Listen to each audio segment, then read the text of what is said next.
You there?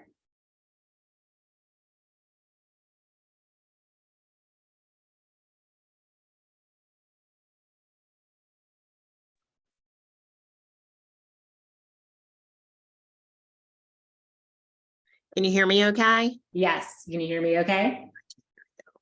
Good, good. Well, thank you so much for being here. Yes. I am so excited to have this conversation. Proud of you. It's so cool you're doing this. Oh, thank you. Thank you. Yeah, I feel called to do it. So here we are. Yeah. Cool.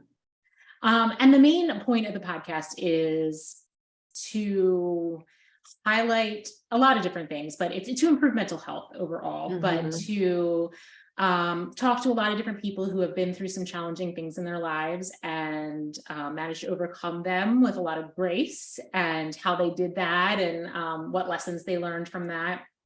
It's to help people feel that they're not alone when they're struggling. Yeah. Yeah. And to give them like a sense of, I can do this, like somebody else has done this and I can do this too, give them that strength.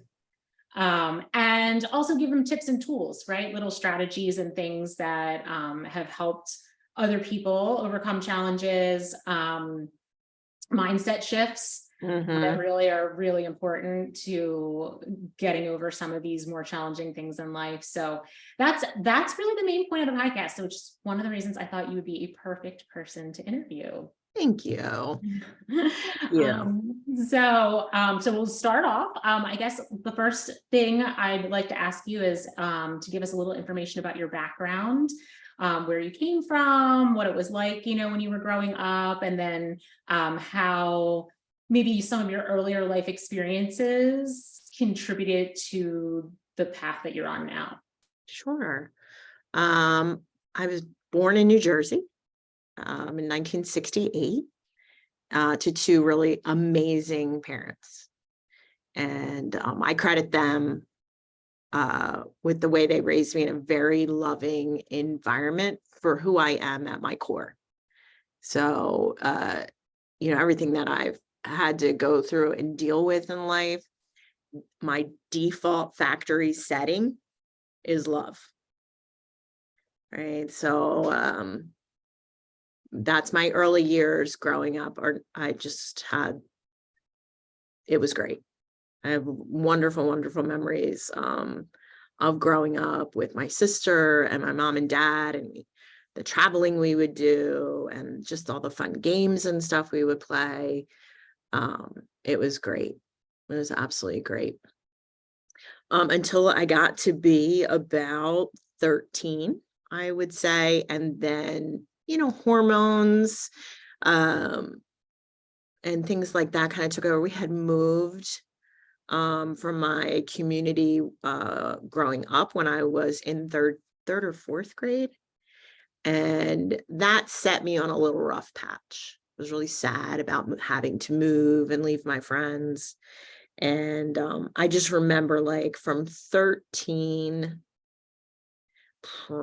definitely until my early 20s, if there was a hard way to do it, that's the way I did it. Just kind of crazy. But, looking backward, there would be nothing really that I would pluck out, because I wouldn't get to be who I am now without having that like really broad range of experiences. I graduated high school in 1986, and it was a year we must have had like a lot of snow days, because I remember not graduating till like the very end of June. And in that year, within 3 days of graduating, I left for Europe and moved to Europe. And that's where I had Jenna.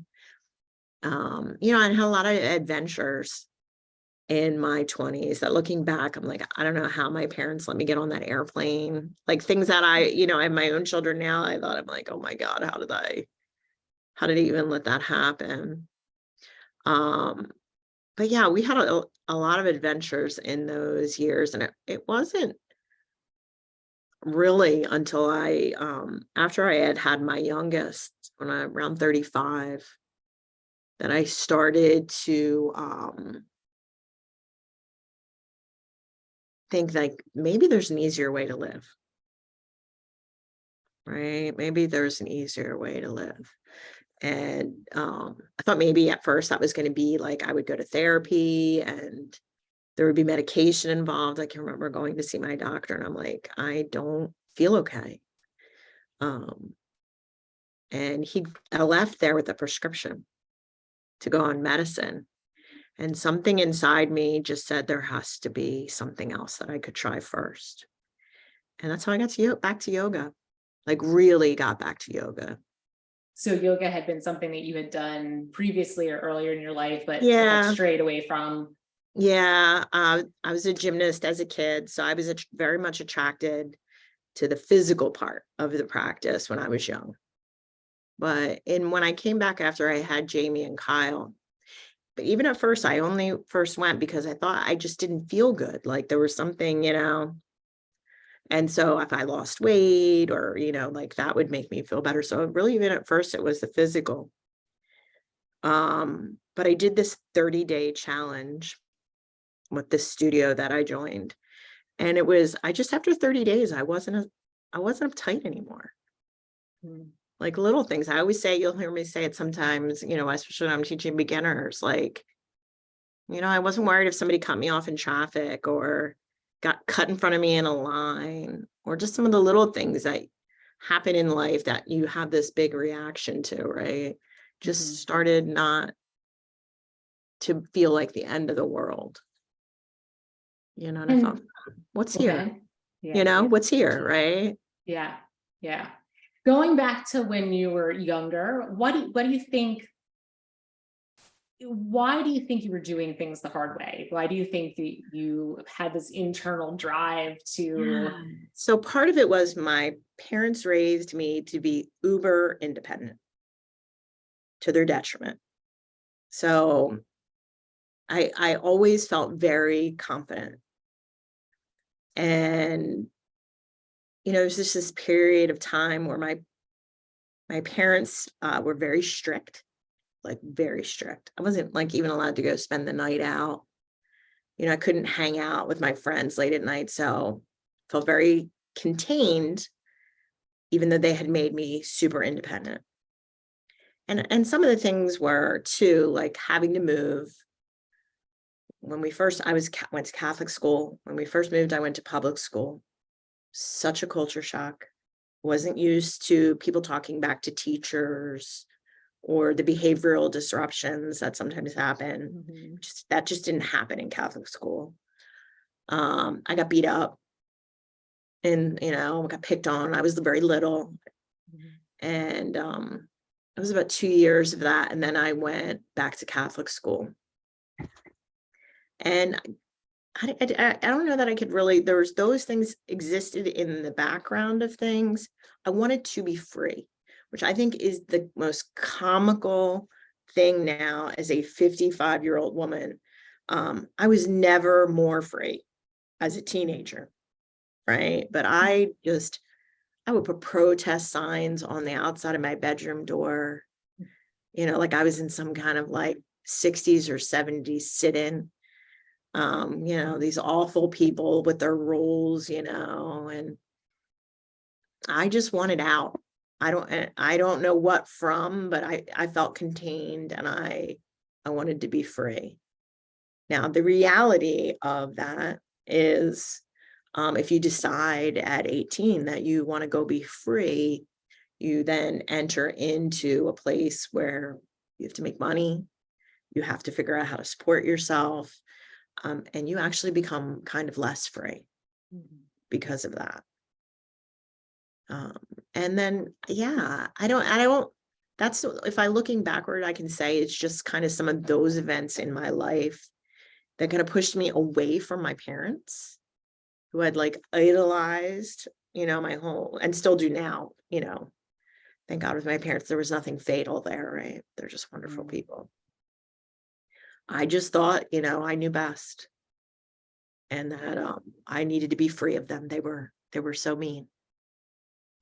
which is probably a pretty common I think adolescent so, yeah. phase. Yeah. Yeah. And I then it's mean, just like, what is your path in this life? Who are you going to stumble on? I believe very deeply in the philosophy that exists behind yoga, the religious and the spiritual things that exist behind yoga. So this go around for me, this reincarnation put me on a path. And for whatever reason, I was meant to have some challenges early on, to work through whatever it is that I needed to work through. 55-year-old Cheryl is grateful because of where I am now, but it was tough. It was definitely tough. is there anything you would be comfortable sharing with the audience about some of the Sure. things the challenges that you experienced? I have a bad partner picker. I did have a bad partner picker. So, I went to Europe because my high school boyfriend joined the army. And that was the only way I could go, is if we got married and I went. And he was not husband material. Your poor parents, oh God. And I was a force, because I can remember sitting at the kitchen table with my parents, and I'm like, I'm going to move to Germany. I'm going to get married. I'm going to go to Germany. And my dad's like, you are not doing that. I'm like, well, I'm 18. So you can either agree with me and, we can do this we could do this the easy way, or I'm just going to do it anyway. So, you decide. So ballsy, just so ballsy. But, my Jenna's dad, terrible marriage, like really terrible. I thought that married people never fought. I've never seen my parents fight. And, I got to Germany, my first apartment, and within 2 weeks, I was walking the streets of the village that I lived in going, what did I do? He was just so incredibly cruel. And then my pride, right? Like, how do I tell anybody this is what I'm dealing with? It was crazy. How incredibly Was scary. not prepared for that. Yeah. Whatsoever. Was not prepared for that whatsoever. And things like this never get better. They only get worse. Domestic violence is a cycle, for sure. And it only got worse. And Jenna was maybe a couple months old, 3 months old, when something so horrific happened that I was literally like, take me to the airport now. And I grabbed whatever I could put in a suitcase or car seat, and Jenna and I left. And, I called my parents, and my parents were like, of course you can come home. Everything that I had built up in my head about these horrible people was so untrue. And they took me back and took care of me and took care of Jenna, got me back on my feet. But that lesson was not enough. Had to do that again. Very similar kind of thing, just picked the wrong person. And it's funny, you think sometimes, well, I've learned it's going to be different. But if you don't clean up you first, right, these things become your normal. You just get attracted to them. You don't even realize it, because there's no awareness there, right? So you're pulled to the familiar, is what I've noticed. If you don't bring some discernment in, you just get pulled to the familiar. And again, wrong person, but pride stuck it out longer. Again, to the point where I was like, Zach and Jen and I went back to my parents, and then did the same thing a third time. And, I was for sure not gonna, get divorced for the third time. That was for sure not going to happen to me. And, I knew about probably 6 or 7 years in that it was over. But Jamie and Kyle were little, and I had this in my head that I didn't want them to go through what Jenna and Zach had to go through with divorce and all that comes with that, sharing time. And it was hard on them, very, very hard on them, particularly very much Zach. It was really hard on.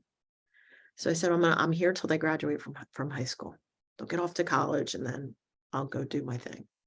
And again, something so horrible happened that you couldn't look the other way.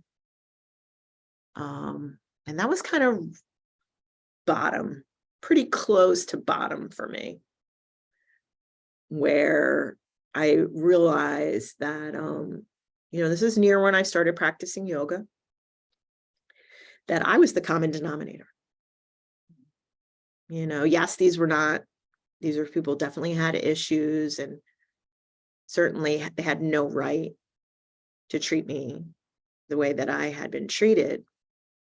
But that if I didn't want this to be my life, I was going to have to clean things up, my things up. And, that's what I've spent certainly very much the last 8 years since I got divorced working on. But really had started when I was about 35, so that I could be okay. The goal was that when I started to do this young, when I knew that I wasn't going to stay in the marriage that I was in, was that by the time they went to high school, I would know who I was and what I deserved, and that I would be in a good place. Yeah, you certainly hit that goal. I feel pretty good now. Yeah. I definitely have a good understanding of who I am. I feel like I've started to understand how life works. I have a very deep spiritual practice that sustains me. Yeah, it's been, the last few years have been really, really much better. Yeah. And for my kids too. Like, I feel like, we've all kind of had the opportunity to heal a little bit from some stuff and reconcile some things. How has the practice, because, you mentioned earlier, you went just for the physical component, which I think is pretty common for most people. Yeah. It's like the gateway or the entrance into the practice. Right. And for some people, they stay there, and that's fine too. If Totally. That's where they're at. But for some people, it evolves into something much deeper than just the movements. Right. And obviously it has for you. And how have you benefited from that, I guess? Like, what have you learned, and how has it helped you heal, and how has it helped you get to know yourself better? Right. So as we know, there's this path in yoga that we learn a lot about, usually in a yoga teacher training, this 8-limb path, right? And we start out with the restraints and the practices, and that's kind of how it went for me, and really how it has the ability to be helpful for people, no matter kind of really where they're going with it. And for different people, they stay in, they could stay in asana for a little while, but there's other tools, like even just learning about the breath. I had the ability to stop panic attacks. Right. So if I would get that really anxious feeling, I would do a pranayama practice, and that would chill me out. And then you learn how to concentrate. And yoga is like this scientific, spiritual, religious, it's this whole system, 5,000-year-old, maybe 10,000-year-old system. If you're going to stay on it, I think eventually you make your way, maybe this time, maybe next lifetime, down the 8 limbs. So all along the way, I had places to rest that were helpful for what I was ready for at that point. I wasn't sure how I felt about the divine the idea of Krishna or deities or that kind of thing when I first came into the practice. So the system kind of gets you ready, cleans you up, and as you're ready, you kind of progress up it. Every step of the way, there was something. The physical helped. Definitely, it was stress, with feeling physically better. But now at this point where I've started to adopt some of the other practices, mantra and reading scriptures and japa, it's I don't even know how to put it. It's just like the elixir for dealing with the pain of being human, because it's not easy to be human. It's never going to be easy. It's not easy for me today. I could list off about 4 or 5 things that I'm dealing with right now that are not easy. But I just have a deep knowing that I'm more than this material world. Yeah. So it gives me peace. Gives me so much peace. And I think that's one of the beautiful gifts of the practice, is the ability over time to learn how to find peace in the storm. The storm is still raging around you. You see it, it's there, but you can find your center and find peace despite the storm. And then from that place of peace, you can choose inspired action. Right. To deal with the storm. Right. If you can get out of the reactivity, I bump into this, I bump into that, I bump into this, I bump into that. Just create a little bit of calm. You have just this wellspring inside of you of wisdom and intuition. It's just usually drowned out by chaos. You can't access it. Yeah. Right. That's the other thing that I think is really important to try to educate people on.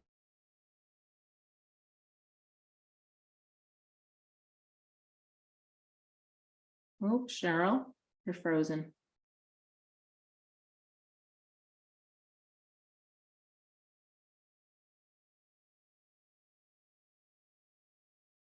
Can you hear me?